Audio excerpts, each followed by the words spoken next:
Le fémur est l'os long de la cuisse. Il s'articule avec l'acétabulum de l'os coxal par sa tête. Il s'articule avec la face postérieure de la patella par sa trochlée fémorale, représentée en jaune ici, et distalement avec le plateau tibial par ses condyles. La tête a été décrite avec l'articulation coxo-fémorale.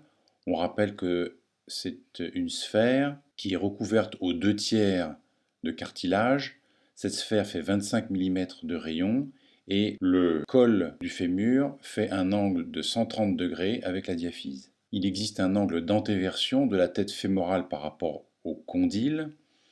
On le voit sur ce schéma de profil qui montre une tête et un col fémoral qui regardent très légèrement vers l'avant et est donc antéversé par rapport aux condyles qui sont alignés sur un axe transversal. La diaphyse est triangulaire à la coupe au niveau du tiers moyen. C'est ce que l'on voit sur cette coupe passant par le tiers moyen de la cuisse. Il existe 3 faces, une face antérieure, une face postérolatérale et une face postéromédiale.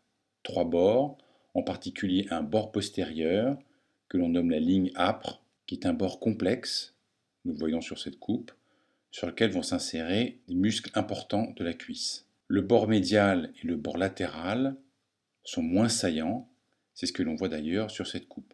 Alors le fémur présente des rapports importants à connaître. En avant de la tête fémorale passe l'artère fémorale qui fait suite à l'artère iliaque externe sous le ligament inguinal qui va de l'épine iliaque antéro-supérieure à l'épine du pubis. À mi-distance de ces 2 points se trouve cet axe artériel qui est palpable et qui est une voie d'abord des gros vaisseaux. On peut par exemple mettre en place un cathéter à l'intérieur de cette artère et remonter jusqu'aux cavités cardiaques. En arrière de la ligne âpre passe le nerf sciatique qui est le plus gros nerf de l'organisme.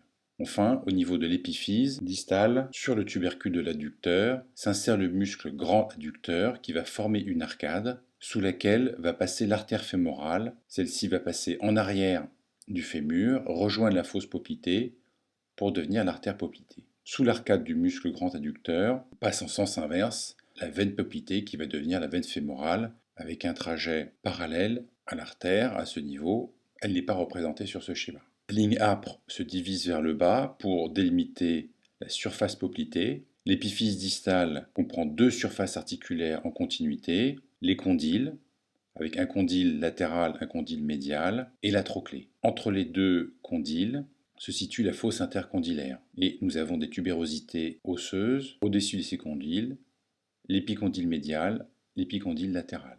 Vous avez ici quelques points bleus qui permettent de dessiner le fémur et ses articulations supérieures et inférieures. Cette vue de profil nous permet de comprendre que le fémur est très légèrement déjeté vers l'arrière avant de s'articuler avec le tibia.